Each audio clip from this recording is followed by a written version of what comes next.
Get ready with me to school. ഒരുപാട് എന്നോട് ചോദിച്ചിട്ടുണ്ടായിരുന്നു ഗെറ്റ് റെഡി വിത്ത് മീ ചെയ്യാൻ. അപ്പോൾ നേരമില്ലാത്ത നേരത്തെ ഒരു ഗെറ്റ് റെഡി വിത്ത് മീ ആണ് കേട്ടോ. അപ്പോൾ സിമ്പിൾ മേക്കപ്പാണ്, eyebrow liner and some lip balm case. അപ്പം ഇതാ ഐബ്രോ ഒക്കെ ഒന്ന് ഷേപ്പാക്കി കൊടുത്തിട്ട് പിന്നെ ഞാൻ ഐബ്രോ പെൻസിൽ വെച്ച് വരക്കും.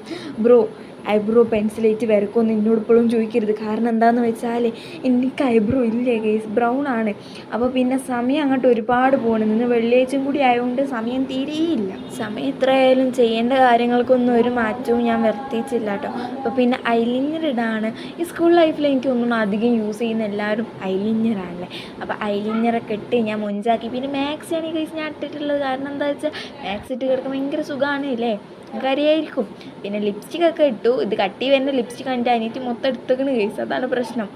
ഇത് ഷോക്ക് ഇടുന്നതാണ്. ഇത് മാറ്റിയാണ് ഞാൻ വെളിച്ചെണ്ണ വീണ്ടും ഇടും. 9 മണി സമയം ഇത്ര പോയി എന്ന് പറഞ്ഞിട്ട് ഓളാ മനസ്സൊക്കെ വീണ്ടും ലിപ്സ്റ്റിക്ക് തേച്ചിടാണല്ലേ. യൂണിഫോം ഇടില്ല. Let's go.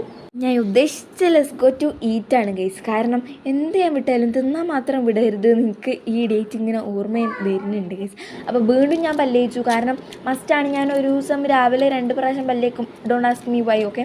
പിന്നെ സെൻറ്റർ ഫ്രഷ് ഉണ്ടായിരുന്നു. It's good bro. അപ്പോൾ നല്ല ബ്രെത്തൊക്കെ കിട്ടാൻ വേണ്ടിയിട്ട് അതാണ്. കാരണം അതൊക്കെ തിന്ന് പിന്നെ മാജിക് ഇതൊക്കെ എന്നെ കൊണ്ട് നടക്കുള്ളൂ. അപ്പം ഈ ഒരു മാജിക്കും കഴിഞ്ഞ് പിന്നെ അത്ര എന്തോ സാധനം അതെടുത്ത് തേച്ചു. നല്ല മണമുണ്ട് കേട്ടോ. കൈമിലും പിന്നെ നെക്കിൻ്റെ ഈ സൈഡിലൊക്കെ തേച്ചാലാമാണ് അവിടെ വൈകുന്നേരം വരെ നിന്നോളൂ എന്നാണ് എൻ്റെ ഒരു നിഗമനം. അപ്പോൾ എങ്ങനെയുണ്ട് ഈ ഗെറ്റ് റെഡി വിത്ത് മീ? ഇഷ്ടപ്പെട്ട ലൈക്ക് ചെയ്യുക, ഷെയർ ചെയ്യുക, സബ്സ്ക്രൈബ് ചെയ്യുക. വീണ്ടും ഞാൻ വരും. Bye guys.